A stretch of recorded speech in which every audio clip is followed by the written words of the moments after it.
Bonjour à tous, j'espère que vous allez bien. Moi, je vais très bien par la grâce de Dieu. Vous m'avez peut-être reconnu. C'est Fred Filson, c'est moi qui vous accompagne durant cette formation gratuite sur Adobe Photoshop. Alors aujourd'hui, on se retrouve avec un tout nouveau tutoriel de comment reproduire le fait que nous voyons tous sur des publications des gens et on trouve que c'est vraiment très très beau à faire. Et vous allez voir que c'est vraiment très facile à reproduire, hein. C'est vraiment très facile à reproduire. Alors, je tiens à préciser que cet effet ne se fait pas seulement sur Photoshop. Donc, il existe des plugins qui sont qu'on utilise comme complément pour enfin aboutir à à ce rendu là. Donc, sans pour autant perdre le temps, j'avais déjà créé un nouveau fichier. Donc là, avant toute autre chose, je vais d'abord commencer par changer la couleur de son t-shirt ici. Je vais essayer de changer sa couleur parce que vous voyez un peu les jaunes, c'est très piquant, hein. Je vais essayer de changer sa couleur. Donc pour sélectionner, j'ai utilisé juste l'outil sélection rapide. Donc le raccourci c'est W, hein. Le raccourci c'est W. J'ai juste utilisé ça et puis j'ai sélectionné. Alors là, je vais utiliser encore l'outil lasso, je pense, pour essayer un peu de sélectionner une partie de sa barbe qui a le reflet, hein. Tu vois le reflet de la couleur jaune. Donc si on change la couleur de son t-shirt et que la barbe reste jaune, ça ne sera pas professionnel. Donc voilà, je pense que là je suis déjà dans les bons. J'ai déjà sélectionné mon t-shirt. Et après, je vais me placer sur mon calque et faire CTRL J pour dupliquer. Après, je vais convertir le t-shirt en un objet dynamique. Ok. Pour convertir un objet dynamique, on sait très bien que si vous faites votre clic gauche et après convertir un objet dynamique. Désolé pour mon setup qui est en anglais, mais il vous suffira juste de suivre mon curseur et j'espère que ça va aller. Donc, vous convertissez en objet dynamique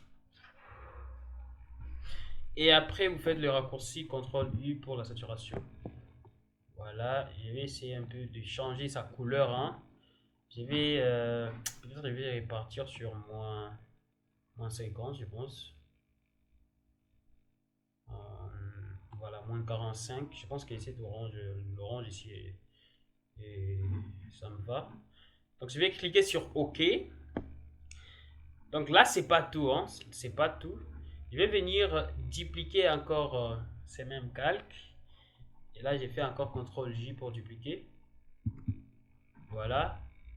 Maintenant, je vais changer son blending mode pour multiply. Je ne sais pas chez vous c'est comment, mais chez moi c'est multiply. Voilà. Après, je vais créer un masque d'écrétage.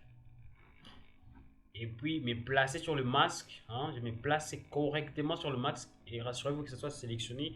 Et puis, vous allez chercher votre outil pinceau pour essayer de diminuer cet effet bizarre sur la barbe. Voilà, et rassurez-vous que la couleur en avant est noire parce que notre calque de base, il est de la couleur blanche.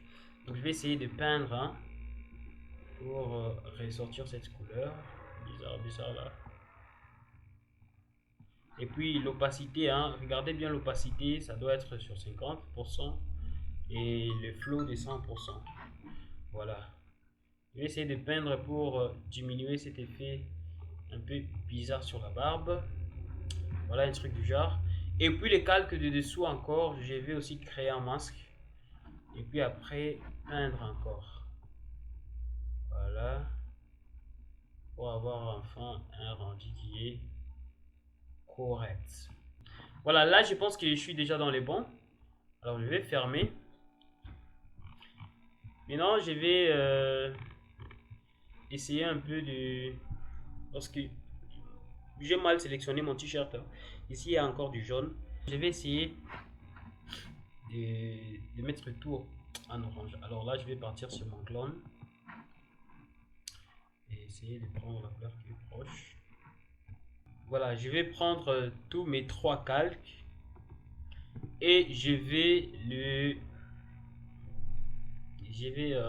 bon, je sais pas comment on appelle ça en français, mais je pense que je vais le réunir ensemble. Donc je fais le CTRL plus E, hein, CTRL plus E. Voilà. Donc après je vais prendre mon outil stamp, un clone, et je vais sélectionner ici la couleur qui est proche, essayer un peu de peindre pour désolé, essayer un peu de peindre, question d'avoir la bonne couleur partout. Voilà, un truc du genre. Chez vous, je pense que vous n'aurez pas à faire tout ça parce que moi j'ai mal sélectionné les t-shirts, c'est pourquoi. Vous n'aurez même pas à faire à changer la couleur des t-shirts. Après, vous allez entrer dans filtre, hein. Rassurez-vous que votre calque est bien sélectionné. Vous entrez dans filtre et puis vous descendez dans Camera Raw Filter.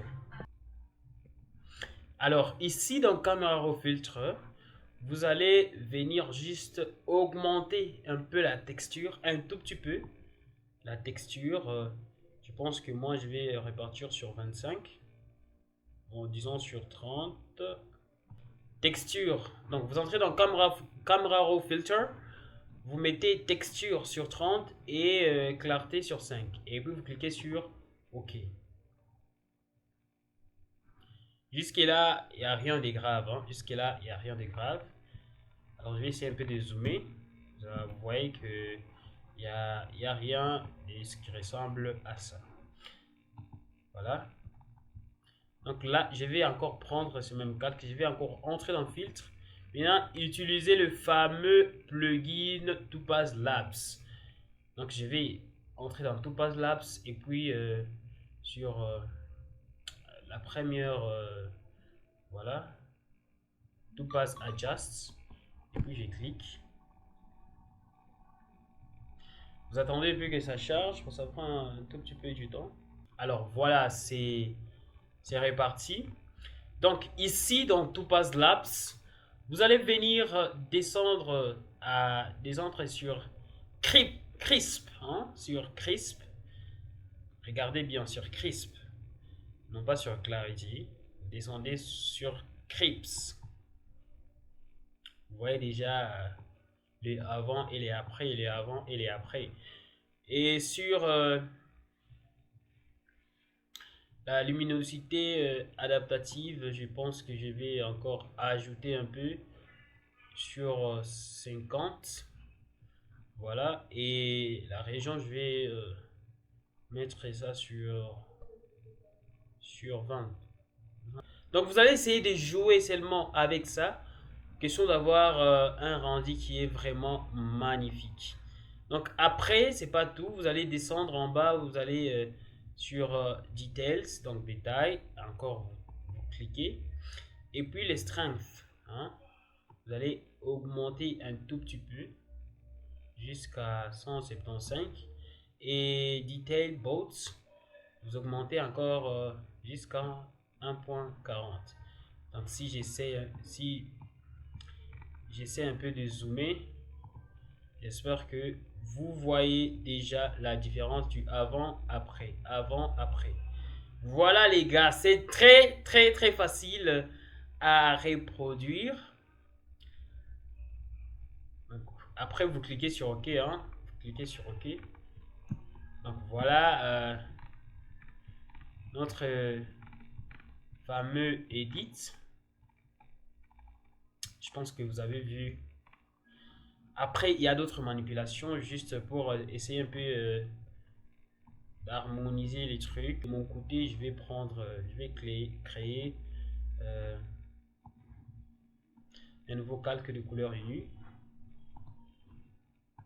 Donc solid color et essayer de chercher un peu couleur orange ici, un peu foncé. Et puis je clique sur OK. Et puis, je change son blending mode, je mets ça sur lumière tamisée. Hein. Ici, c'est soft light. Mais chez vous, je pense que ça sera lumière tamisée. Voilà. Et puis, essayez de réduire un peu le fond. Question d'avoir vraiment un rendu correct. Voilà. Voilà les gars, je pense que vous avez vu. Hein, je pense que vous avez vu le avant et les après. Voilà, j'espère que vous voyez la différence. Vous voyez les avant et ici le après. Hein. Si même j'essaie de zoomer, vous voyez vraiment que c'est très réussi. Hein, c'est très réussi. Ça c'est avant. Et ça là, c'est après. Alors, merci les gars. J'espère que je n'étais pas trop long. Mais dis-moi, on continue à poser des questions dans les groupes. Tout ce qui vous semble difficile, n'hésitez pas à poser, à mettre ça, à mettre vos soucis dans le groupe. Et nous, on va essayer de vous venir en aide. Et tout ça gratuitement. Hein. Gratuitement. Donc, tous ceux qui ont des questions, je pense que j'ai répondu aux questions de certaines personnes qui s'est posé comment reproduire cet effet. Mais les autres, vous avez encore d'autres questions, comment faire ci, comment faire ça, n'hésitez pas à les mettre dans le groupe et on va essayer de vous répondre. Alors comme ça, moi je vous dis ciao et merci beaucoup. Surtout, on continue avec le partage du lien du groupe. Hein. Moi, je vais vraiment que la communauté s'élargisse. Donc, merci vraiment et bonne journée à tous.